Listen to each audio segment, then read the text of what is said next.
Good morning, everyone. Today I will be covering Connected Components Workbench, also known as CCW. Uh, our automation solutions are enabled by products such as the Micro 800, PanelView 800, PowerFlex drives, kinetic servos, and a range of other safety components, which include GuardMaster, safety relays, and GuardShield light curtains. To simplify development, CCW provides a single integrated platform to program and manage all these products, streamlining machine design and improving efficiency. This graphic illustrates the multiple layers of connectivity within our control system, building on the components that we discussed in the last slide. Here we have the standard and developer editions of our software. The key differences include the run mode changes and feature availability. Projects are fully compatible between both editions. However, features like user-defined data types and password protection remain in projects created with the developer edition. So please note that they cannot be edited in the standard edition. So what's coming in 2025? Version 23 is set to release this May. As you can see here, here are all the features, but we'll focus on its key capabilities in the next slide. All right, so the Micro 800 controllers supports Class 1 implicit messaging for Ethernet IP devices. This feature is available for the enhanced Micro 820, 850, and 870 controllers, which is indicated by the E in the part number. It includes predefined tags for the PowerFlex 520 and Kinetics 5100 drives and can support up to 8 devices. DMP3 capabilities and configuration now match the MicroLogix 1400 controllers. Setup is streamlined with configuration screens and a simple mapping table for data exchange with the DMP3 masters. Integrating the PowerFlex 523 and 525 drives with the Micro 800 is now easier than ever. CCW provides predefined tags, eliminating the need for extensive manual configuration. Additionally, only a single user-defined function block is needed for control, which will streamline your programming and deployment and improving overall execution efficiency. While we don't have a published performance for version 23 yet, it will continue to improve as shown by the previous versions released. This chart demonstrates the upload and download time improvements across the variations that we've had. CCW software now allows users to switch between RS Links Classic and FactoryTalk Links. RS Links Classic will remain the default for legacy applications, while FactoryTalk Links provides enhanced features and performance. To use FactoryTalk Links, version 6.10 must be installed separately. Additionally, the new FactoryTalk Link browser simplifies network browsing and driver configuration, making it easier to connect to devices. The user environment provides a familiar design experience with the controller organizer view. The enhanced interface allows you to focus on the programs within the controller and create routines, tasks, and interrupts. The arrangement of program organization units is reflected in both views. The Logix theme toolbar enhances usability by displaying the Logix instruction names and symbols, providing a familiar interface for users. It includes the Logix style instruction toolbar and ASCII text and a quick or an ASCII text for quick ladder logic entry and a graphical ladder view for intuitive programming. Scalability and reusability of CCW allows you to copy and paste from your RS Logix or Studio 5000 software. As you can see here, you have all the software and then controllers there at the bottom. The new Micro 820 enhanced controller builds on the existing 820 features with improved performance, faster I/O refresh, and enhanced communication, which aligns with the previous updates that we saw in the Micro 850 and 870. The 820 now includes a USB-C port for easier setup and programming downloads, along with support for 4 Ethernet IP devices using Class 1 implicit messaging. Additionally, the 2080 REM LCD remote display supports the Micro 850 and 870 controllers, providing I/O status, mode changes, and advanced settings. This ensures a seamless modernization from the MicroLogix to the Micro 800 controllers. Micro 850 supports programmable controller communication commands, providing a cost-effective modernization path from the MicroLogix 1100 for users who do not already use the DNP3. This feature reduces migration time by maintaining the existing communication method with HMI or SCADA systems and minimizes cross-referencing errors with legacy address mapping. Additionally, the embedded messaging instruction streamlines communications by enabling slick typed read-or-write commands to legacy MicroLogix controllers over serial or Ethernet, making the transition smoother. The Micro 800 simulator is a powerful tool for code development, training, and demos, allowing users to experiment and debug applications without the hardware. It supports digital and analog I/O simulations and is available in both the standard and developer editions. The standard edition allows for a 10-minute run demo, while the developer edition provides a full 24-hour runtime for development and testing. We wanted to tease the upcoming FactoryTalk Design Workbench software. Version 1 is set to release this December and will be showcased at Automation Fair. More details on this to come. Yep, thanks, Grant. Just a little bit more on the Design Workbench is that release will come around the Automation Fair time, and the intention of the FactoryTalk Design Workbench is that it'll be kind of, shall we say, a next generation CCW software. But in its initial release, it'll only work with the Micro 800 controllers and those newer E-controllers that Grant was talking about there a few slides ago. So if you're still using kind of the older legacy, shall we say, Micro 800s, you would still use CCW version 23 and above. And if you're using PanelView 800s, you would still use CCW. And if you're configuring your drives, you would still use CCW for that. So this is going to be kind of the, going forward, this will kind of be where, we would see kind of our newer customers maybe migrate towards the Design Workbench. It'll give it a more modern look and feel to kind of makes it look like our other packages, currently, such as the Design Studio in the cloud, and Optics have the similar interface. So definitely more on this as it comes out, but just a little bit of a tease, like Grant mentioned, and just some expectation of what this really is.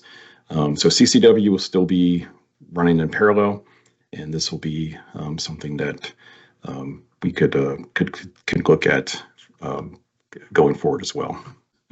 Keep hitting the wrong button. All right, I think with that, Grant, thank you, and we'll turn it over to Mark for Studio 5000. Good morning, everyone. Studio 5000 Logix Designer is the single design environment for all Logix 5000 processors. Through Studio 5000 Logix Designer, it enables integrated architecture. And integrated architecture is the ability for hardware and software to seamlessly fit together. For instance, we configure Ethernet switches, motion, servo drives, VFDs, power, all through Studio 5000. Traditionally, we would have separate pieces of software to configure each of those elements, but with Studio 5000, those elements are configured from within the design software. Additionally, in Logix Designer, it'll handle batch safety, motion control, as well as power, all in the same software. We've had several revisions of Studio 5000 over the past 3 years. Most of these revisions are released. Some based around hardware, most based around hardware, some based around capabilities. Version 35 brought us the Flex HA 5000 redundant I/O, as well as enhancements to the EN4TR Ethernet bridge module. Version 36 brought us the 5032 IO link armor block. And version 37 really didn't bring us any new hardware support. What it did bring us is new capabilities. It brought us the ability to run the control or the GuardLogix 5580 processors in redundant mode, and that is called a safety instrumented system, and we call it Logix SIS. As far as the new capabilities or enhancements that are brought to version 37, we have the online help is now connected directly to the internet, so you can get the up-to-date features. The improvements were made to the instruction toolbox, and improvements were made to the OPC UA server within the Logix L8 processor. Now the online help can be connected to the internet, so you'll get the latest revisions of the online help. Traditionally, online help or help was installed with Studio 5000, but now you have the option to click the button and connect the help to the internet, which would then provide the latest and greatest. The instruction toolbox, in the past, we've had the instruction toolbar, which that, you know, we made it work, but the benefit of the instruction toolbox is it provides us an easier search for the instructions, the programming instructions that we're looking for. It also provides functionality so that we can drag and drop those instructions into the program, and we can also right-click on the instructions and get help on those instructions from the toolbar. The search bar here at the top provides us the ability to go in and find the instruction. This toolbox can be docked or undocked, and it follows the toolbox in other Rockwell software. FactoryTalk View Site Edition has this toolbox. View Studio has it, as well as View Designer. The enhancements in the OPC server, it's more simplified now. Next page. It can be simply, in the past with version 36, we would issue a command to enable the OPC server. In version 36, that functionality is enabled with the controller properties. You can just check the toolbox to enable the OPC server. In addition, we have the Logix Designer System Developer Kit. The SDK is used to automate functions within Studio 5000, changing programs. Go to the next page, and here's some of the functions that can be automated in Studio 5000 using C# programming. You can open and save the project. You can create a new project. You can import tasks, programs, routines, runs, instructions into a project. So this is just a way to automate the building of a project using C#.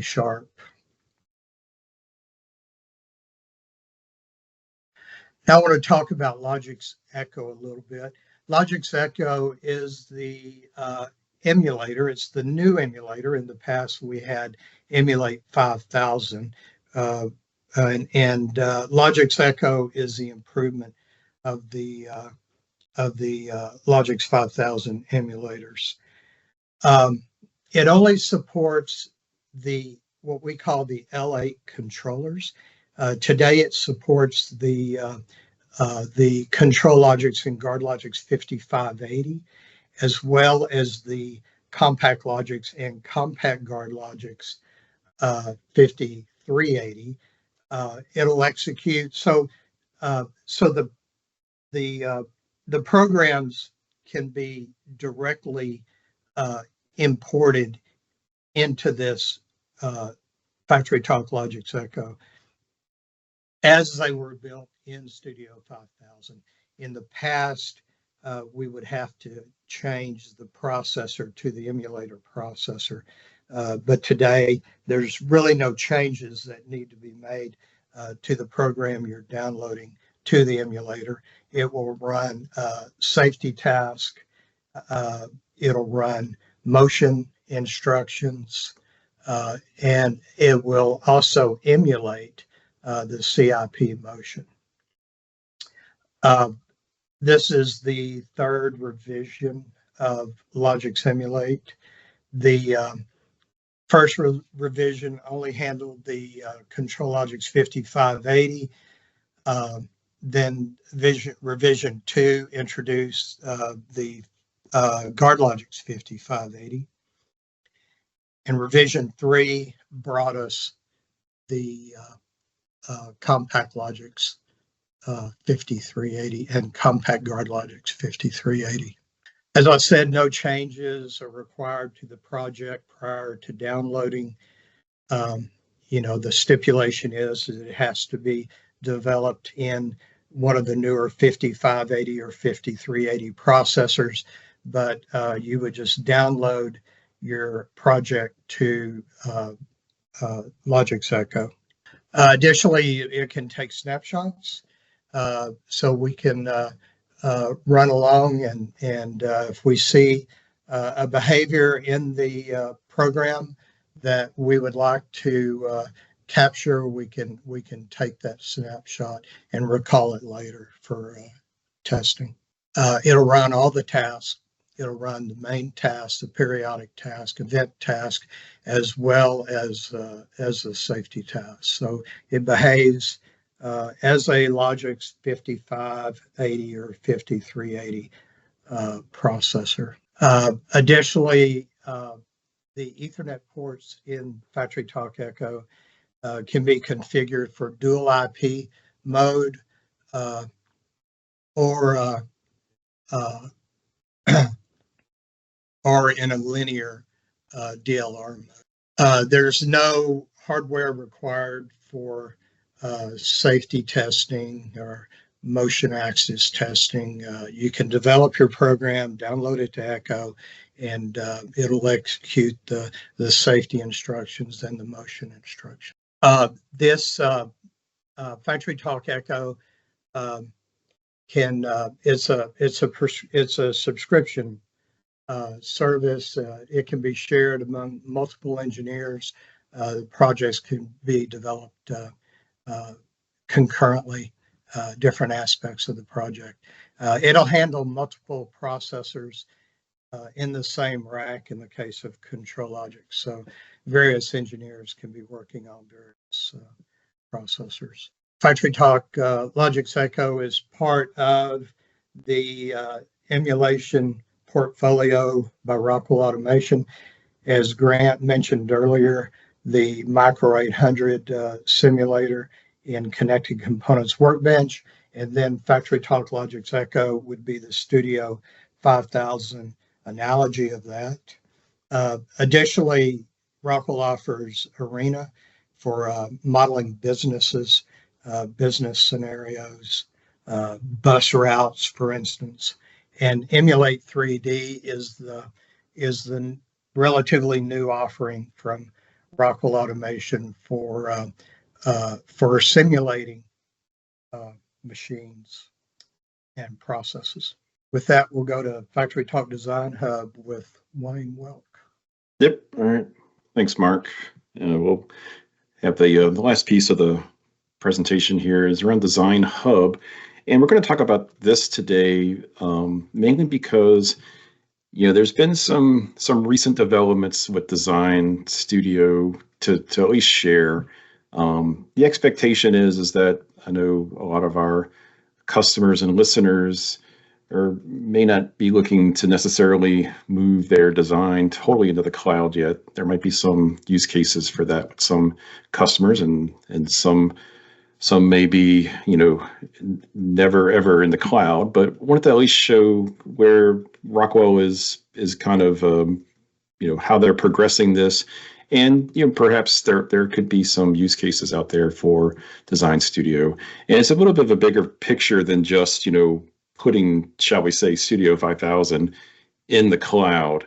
It's a more comprehensive kind of solution in that, you have the ability to store your applications in the vault, and then you can open those in Design Studio and make edits.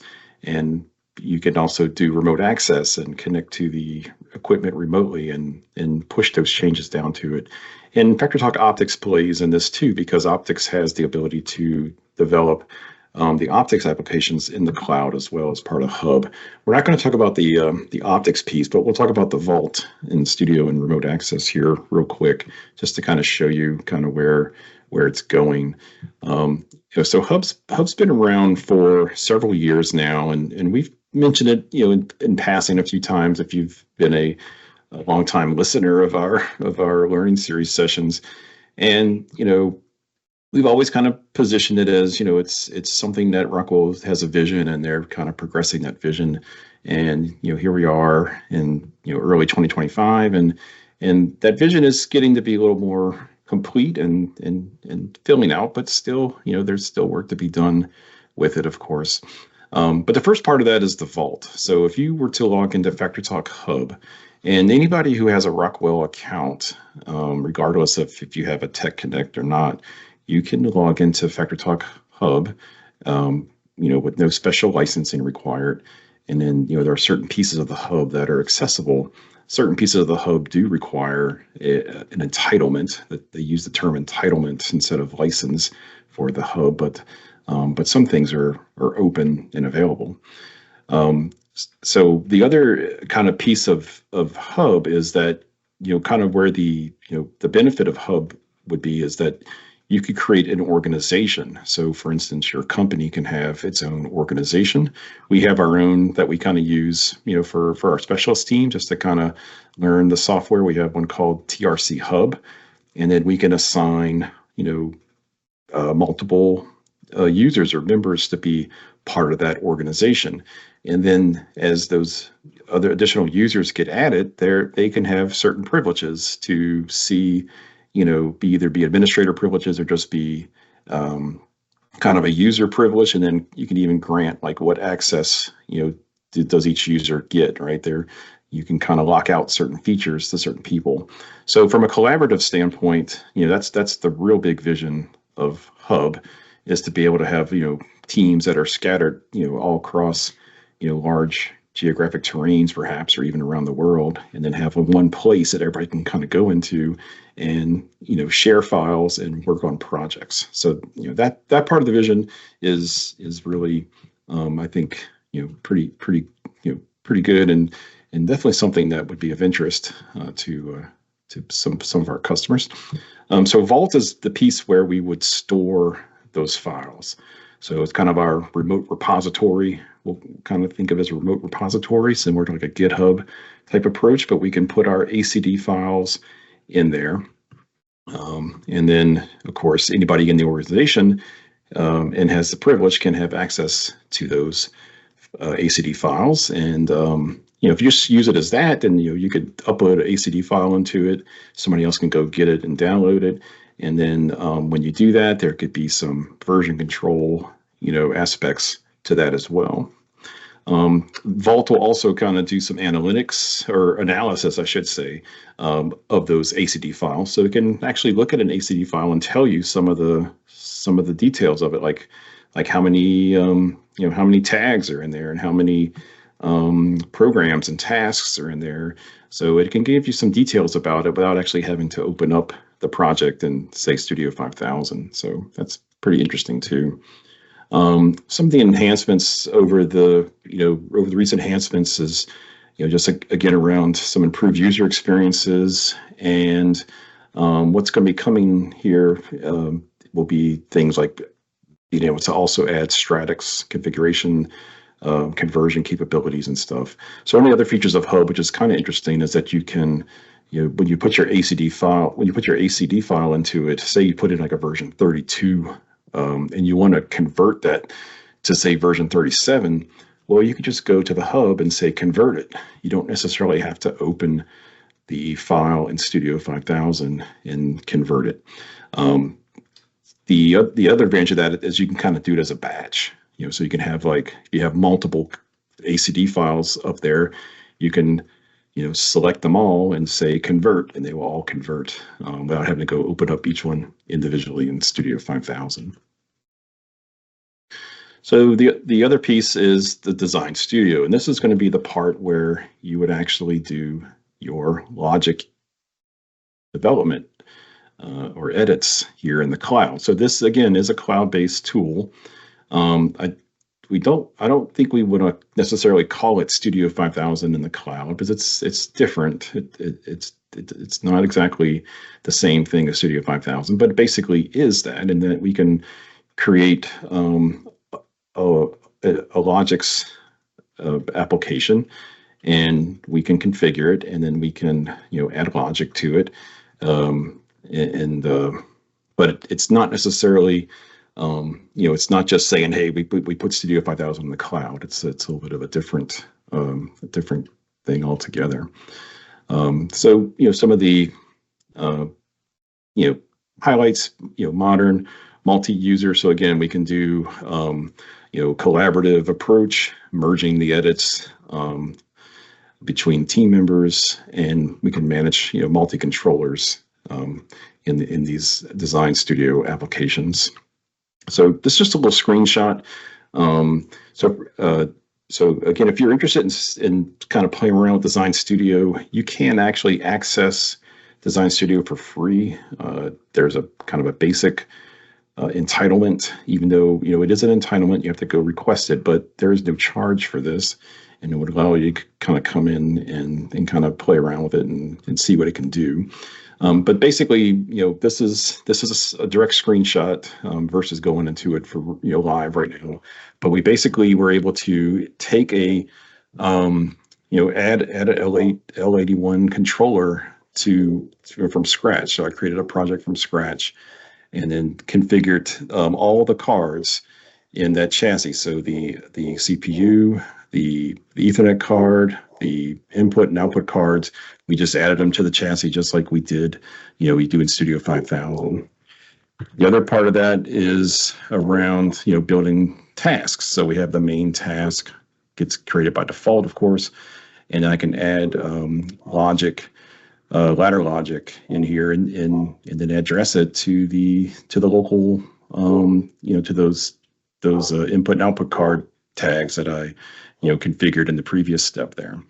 Now, one thing to note is that at this point in time, this is ladder diagram only supported in Logix Studio, in Design Studio, sorry. So currently it is just ladder, but I think structured text will be coming soon, and some other languages will come over time as well. Like Mark mentioned a few minutes ago, the toolbox, we have a toolbox in here as well. So you can kind of find all your instructions and various. So the other kind of piece of Design Studio is around the generative AI aspect, and this has been where some improvements have come lately, is around the idea of using generative AI within here to do some some tasks. Now, we're not totally to the point where we're creating it's not fully there where you could just say, hey, go write me a program that does this, and it's going to go out there and generate ladder logic to do that. But it is progressing towards that, of course. It'll get there. But initially, the first part of the generative AI aspect was really more around just having the AI co-pilot in there to ask it questions like, kind of how to do certain things or how to accomplish a task, almost like a little bit of a help chat. So that was kind of the first foray with generative AI. And when you say Copilot, it is actually Microsoft's Copilot.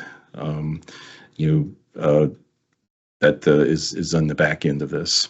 In the 1.08 release, there was more around the role-based access control. So again, kind of using those, you managing the users and groups and their roles and what access they could potentially have into these applications.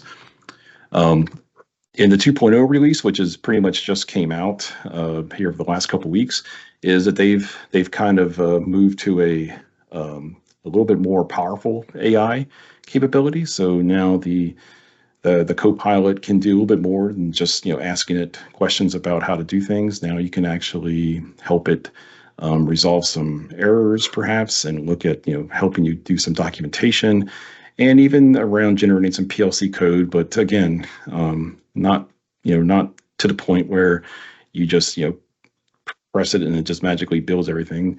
But there are kind of limitations to what it can do there. Other big piece is the cloud to edge communications. One of the things about it, Design Studio originally was being that it's in the cloud. How do you actually connect that to your remote controllers? Up to this point, the only option you had was to develop it in Design Studio in the cloud and then download download it to your computer and then open it up in Studio 5000 and then make the connection to the controller. So you still required Studio 5000, of course. And then online monitoring capability. Like a lot of the newer software products from Rockwell, such as optics, Design Studio goes through a pretty routine process of updates. About once a quarter or every 3, 4, 5 months, there are new updates coming out. So the 2.0 update just came out in January around those things we just talked about, and then as we continue to move forward, there'll be more around things such as connections into FactoryTalk optics, structured text capability, safety tasks, safety control, and some more. So again, that's why I say it's come a long way from when it first came out a couple years ago, but it's still a work in progress and still moving forward. So I think again, just that vision of where this can go is just something that is just interesting to see where this will be, perhaps even within a year or two from now. So with that 2.0 release, there is going to be now a paid version of Design Studio. So again, the basic version will be completely free at this moment in time, and it'll give you some of those basic capabilities in the limited generative AI aspects, the Q&A type of Copilot. If you do want to go with it is a subscription. If you want to go with the subscription for the core, then you'll get the ability to deploy to devices. You'll get the online monitoring of devices as well as your MCCs if you use an IntelliCenters. You'll have the generative AI Copilot capabilities with some of the code around code generation and explanation. And then you also will get a Studio 5000 licenses included in that core. And then the other kind of thing is if you are a toolkit holder, if you are one of our system integrator toolkit holders, this that core, that enhanced entitlement will be included in your toolkits starting around April. So if you're kind of renewing after April, your new toolkit license will have a Design Studio core, as well as they will include an optics runtime license now in those toolkits. All right, so last piece of this, just to show, is the remote access. So one of those things that may or may not be well known, but part of that cloud story is the ability to do remote access. So if you're in Design Studio, there is the ability to kind of remote access into your equipment.